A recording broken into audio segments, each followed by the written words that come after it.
Animate text or objects on your slides in PowerPoint to make your presentation stand out. Select the object or text you want to animate. Select Animations and choose an animation.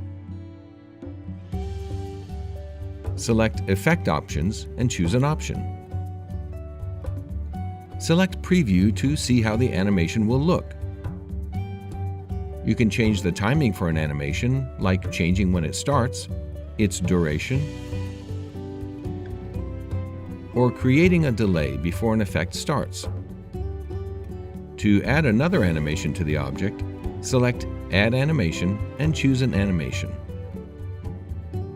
To change the order that objects animate, select an animation marker and choose Move Earlier or Move Later.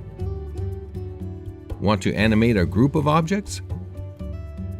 Hold Ctrl and select the objects. Select Animation and choose an animation.